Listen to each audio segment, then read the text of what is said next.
Hey guys, welcome to the Liberal Hive Mind, a channel solely focused on exposing the abundant hypocrisy of the left. Well, there it is, friends. The new Democrat talking point has been deployed. What an interesting last 4 years it's been. I guess you could say the modern Democrat Party is kind of in the process of trying to find itself. Everything feels very experimental. You know, with Trump, you know exactly what you're getting. Trump knows who he is, we know who Trump is, and people essentially know what the message is and what the ideas are. It's not this constant, ever-changing thing. It's low taxes, less foreign involvement, secure borders, an America first political worldview that prioritizes domestic concerns above all else. You know exactly what you're getting. There's no identity crisis there. The Democrats, on the other hand, have been in full-blown identity crisis mode. The last 4 years has been, let's try this talking point, let's try that talking point. One after another, every roughly 3 months is a new marketing angle. Democrats have tried running on January 6th, didn't work. They've tried running on jobs in the economy, hashtag Bidenomics, didn't work. They tried the ultra mega talking point, didn't work. Abortion didn't and still not working. Trying to run on border issues, definitely not gonna work. Never in a million years. You get the point, they've been through it all. They're trying to find their identity, what their pitch is gonna be to get people to vote for them. They tried running on their record as well, but you can only say we passed a bipartisan infrastructure bill so many times until it becomes dry and stale. Oh, and how could I forget they tried the whole Donald Trump's a convicted felon, 91 indictment shtick. That certainly failed. And so now it seems as though they're on their final talking point, their last-ditch effort, and yeah, it's pretty much just as pathetic as you might expect it to be. Back to the fear-mongering games of old, let me show you guys exactly what they're up to. Let's take a look at what's going on MSNBC, of course. That's the freaking DNC think tank. We got some stuff to get into, so let's roll the tape. Alright folks, so you know how this game works, right? They're gonna try a talking point, most likely at MSNBC, and then if they like it, they'll pass it down to all the networks. Then you get this sort of thing.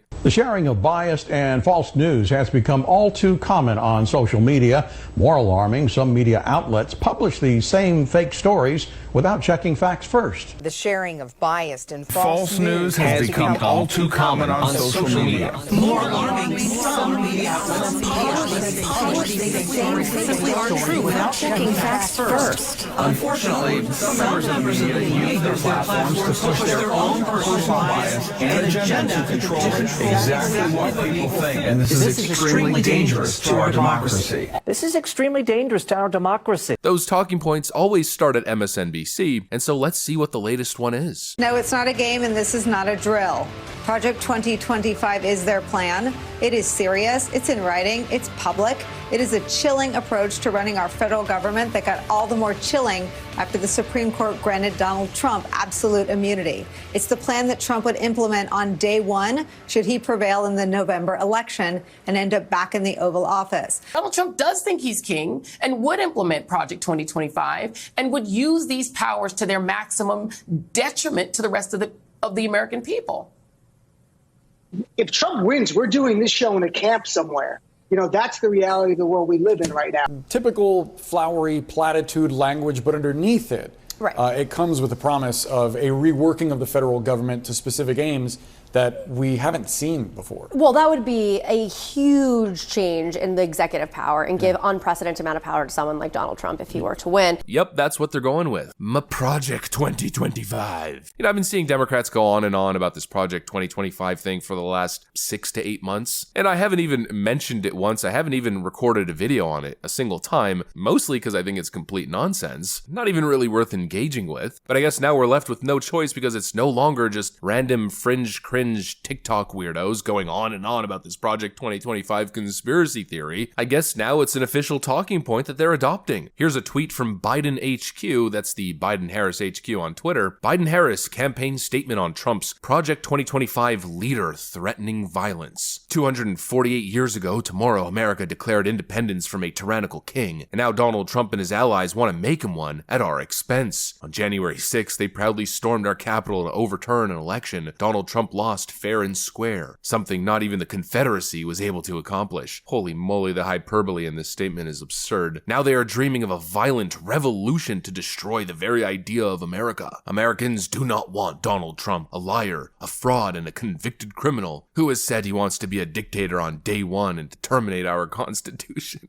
rip our rights away, and is only out for himself as President of the United States. Joe Biden rejects Donald Trump's revenge, resentment, and retribution. You know, I feel like the act that I'm putting on as I read this stuff gets less and less serious as I'm reading through. It's almost as if I'm slowly becoming a South Park character because I almost innately perceive this as parody. The level of exaggeration almost reads as satire, but this is the White House's response to Project 2025 and the supposed violent revolution that its leader is calling for. This is, by the way, in response to this clip. That we are in the process of the Second American Revolution, which will remain bloodless if the left allows it to be.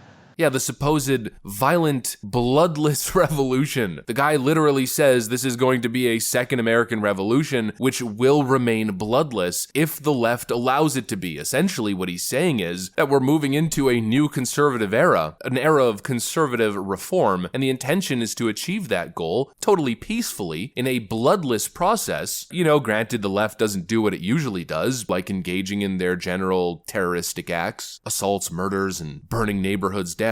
But apparently that's threatening violence. Those extreme MAGA soldiers are threatening a violent revolution with their Project 2025. It's Trump's Project 2025. How utterly ridiculous. What a dishonest fear-mongering campaign. There's no threat of a violent revolution. And also the whole premise here, well, frankly, it's built on a lie. The idea is that Donald Trump himself is championing this Project 2025 conservative revolution. If you vote for Trump, then you're voting directly for Project 2025 and its entire manifesto, but that's not true at all. Project 2025 is a policy plan developed by a coalition of conservative think tanks and advocacy groups spearheaded by the Heritage Foundation to prepare for a potential Republican administration in 2025. It's literally a lobbyist group. The whole talking point here is that the Heritage Foundation is engaged in conservative lobbying ahead of a potential second Trump administration. Oh, so spooky. You mean to tell me a group of conservative lobbyist groups are presenting plans and proposals for conservative policy priorities heading into a potential next conservative administration? Wow! It's a threat to our democracy. The greatest existential threat since the meteor hit that wiped out the dinosaurs. How utterly stupid. This is it. This is what they got. After all has failed, after every single pitch has fallen flat on its face and done nothing to resurrect Joe Biden's failing presidency, after all of it, this is what they've got. A lobbyist policy platform that has a name that they think they could market in a very negative light. Ooh, Project 2025. I guess the plan is to just repeat that over and over again, expecting it to yield positive results. Yeah, good luck with that. I'm really not so sure you're going to get the results you think you're going to get, especially because Project 2025, well, it isn't this scary fascistic policy platform that you're telling us it is. And in a lot of these videos that are exposing Project 2025, well, after the TikTok leftoid went through all of the supposedly scary things baked into the cake here, it's kind of making me feel even more reinforced in my pro-Trump conservative stances. A lot of it is stereotypical Republican policies like lowering taxes, blocking renewable energy infrastructure, and limiting access to abortion. But it goes a lot deeper. Project 2025 would essentially allow an incoming Trump administration to remake the administrative state in the GOP's image. It would make it easier for the administration to fire lower-level bureaucrats that aren't on board with the administration's agenda. And that would apply to nearly every federal agency, whether that's the FTC, the FCC, or something like the EPA. And the Heritage Foundation has already said that they put together a database of more than 20,000 people that could be hired to put this plan in action next year. Yeah, I don't know. That sounds kind of based. I don't think this pathetically desperate talking point is gonna yield the results that they're expecting here, but I guess we'll just have to see. Anyways, that's what I got for you guys. Hopefully you enjoyed the video. If you did, make sure to leave a like and possibly subscribe. Thanks for watching, and I'll see you on the next one.